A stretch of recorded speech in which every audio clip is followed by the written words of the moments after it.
Hello! This week I thought it would be fun to go through what was in my dance bag and how it has changed since becoming a teacher primarily over just a dancer.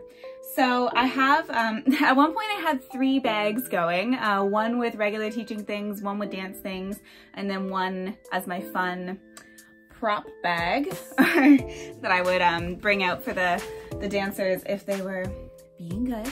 The actual container that I've held my dance things in has changed a lot over the years.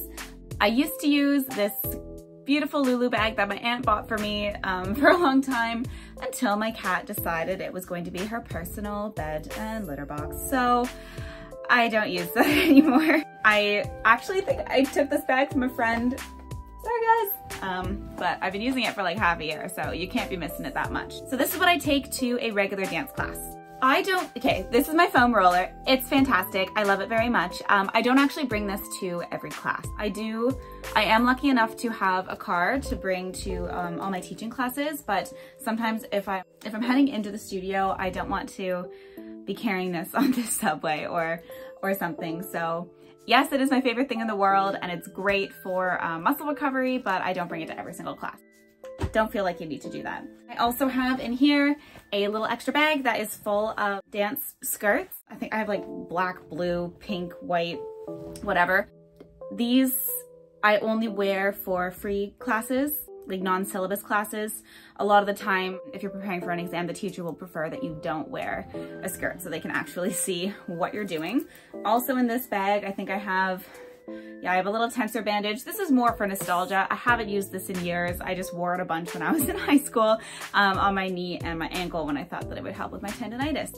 It did not. I also keep my ouch pouches in here, or toe pads, as I've been recently calling them. I have 2 different kinds because I'm wearing 2 different kinds of point shoes right now, which is kind of silly.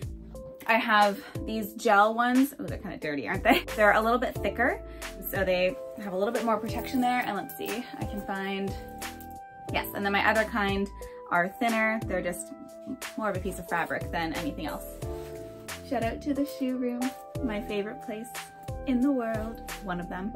I also in here have another, bags within bags it seems. In this gainer bag, I have all my point shoes and point shoe paraphernalia. Currently I'm wearing gainers for more performance-like things because they break down a lot slower. Since the shank is plastic, there's not really a need to break them in or get rid of them super fast.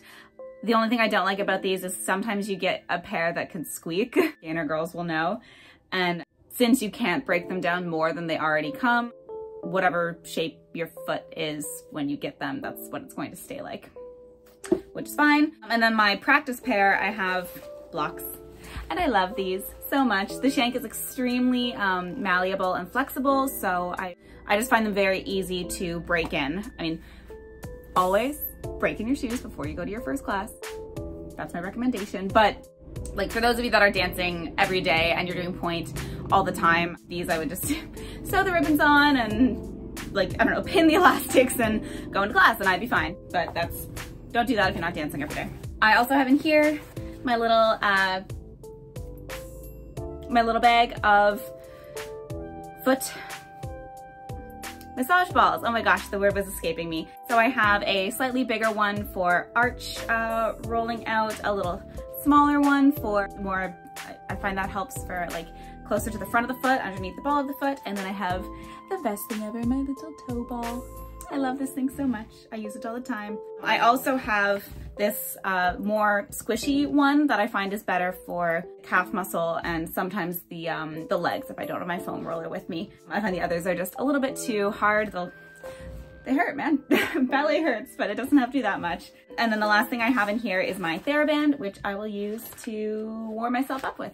Usually just my feet, but sometimes the arms if that's needed. The green is a pretty firm strength. If you're doing any kind of body wrapping to sustain lines, I would not recommend this color. I think I have a red one as well somewhere. I'm not sure where it is. I just moved and all my stuff is kind of still everywhere. But the red strength is better for that, which I can get into in another video if you want to. Also in here, I have my little bun kit / toiletries. I think I have like a toothbrush and toothpaste in here just in case, and then just pins and hairnets. Whoop. very scary scissors. Perhaps I don't think I should have thrown them. Deodorant, a point shoe sewing kit. So I have a couple different kinds of thread depending on the kind of point shoe that I'm wearing, a lighter, and then I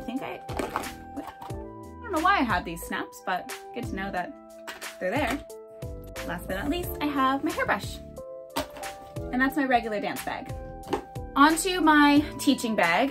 So I recently put my two together, my prop bag and my regular, like, everyday, we'll call it a purse. I don't really use a purse.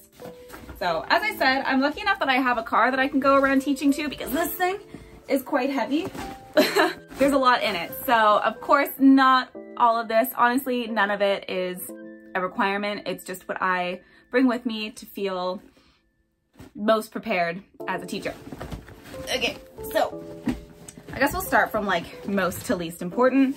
I have my binder of teaching notes. Prior to this year, I put all of my studios in separate notebooks. So I would have to bring that notebook for the studio to every like different class. And it got up to 4 studios at one point, and it was too much work. So this year I decided instead I would have a daily system. So I have each day of the week here, depending on like what class I'm teaching. And I have like, sometimes if it's multiple classes or multiple studios on the same day, I'll do like a different divider. And then I also have just a couple of like name cards in the front here for my younger classes. It's just easier for them to find their spots if they have a place. Let's see if I can find like a blank one.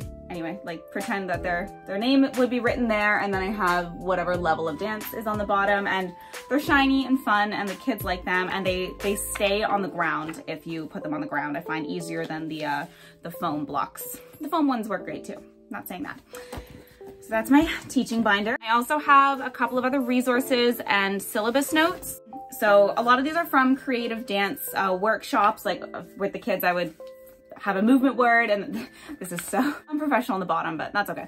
And then I would have like a little image too, just in case they can't read yet. So like tiptoes, they're little teeny tiny dots. The colors meant something too, I forget. Then we'd have, yeah, like stomping. These are for, yeah, younger kids, creative movement games, running. Okay, we get the idea. We got a couple of stickers.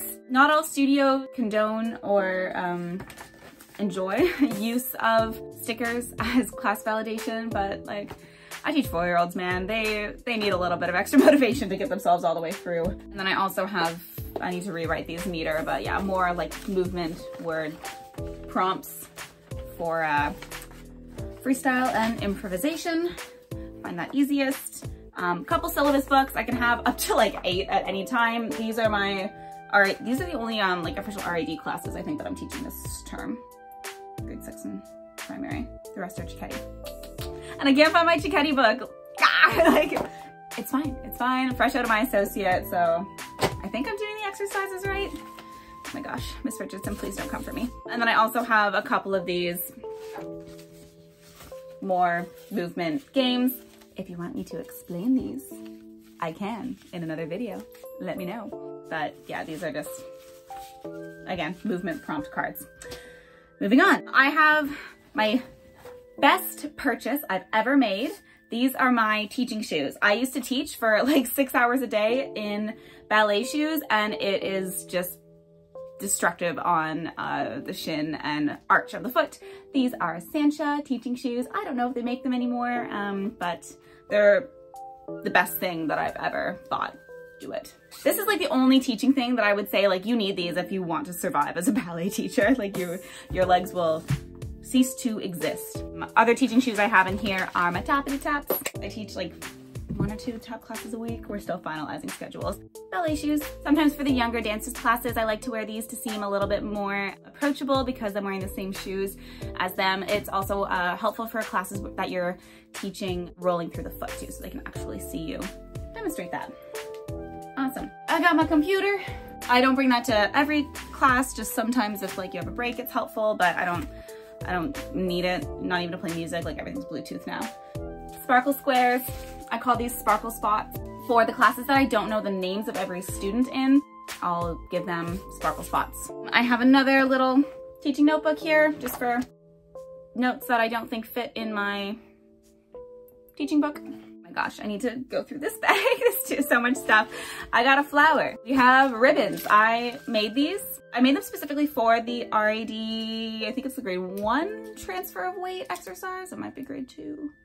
Anyway, they're so helpful. Like if you need a little bit of extra motivation for your class or just a fun activity to do at the end, these are the best thing ever. I'll put a tutorial on how to make them maybe soon. I don't know if you want that. Pylons to help with spatial awareness. Since COVID, kids have a really hard time even figuring out how to dance from the corner. So I'll map it out with pylons for the first couple of weeks until they get the idea. I have a cute little minion ball that we use for our conditioning class. It's bouncy, but it's like a football in that like if it hits the wrong end, it flies in every different direction so the kids have fun with it. It's soft too, so it's not gonna hurt them if it hits them. I have a little toy in case a little one is missing their parents or their teddy or whatever. I usually have a dice block. I actually don't know where it is right now, but the foam dice that you can get from the dollar store is super helpful. It has numbers 1 through 6, like a normal die, and I use it to determine quantities of movement that the kids do. It kind of gives them a little bit more choice in the class, or for naming points to the room. Obviously, if it's only 1 to 6, you can't get to 7 and 8, but we make do. We work with what we can. I have markers. Oh, an extra shirt. I've been looking for that. Okay. I have another teaching skirt or dancing skirt in here. My own pens, hand sanitizer, and sticky notes. These I will put just quick notes over top of my lesson plans if there's anything that I changed from the plan or need to keep in mind for next week. And that's everything, I believe. Oh, last thing, always stay hydrated. I'm definitely that teacher that brings a full mug of coffee or tea to every single class, but don't forget your water, please. As a dancer or a teacher, it's very important. And that's it, that's all. I hope that this was interesting, and I look forward to seeing you next time. Bye.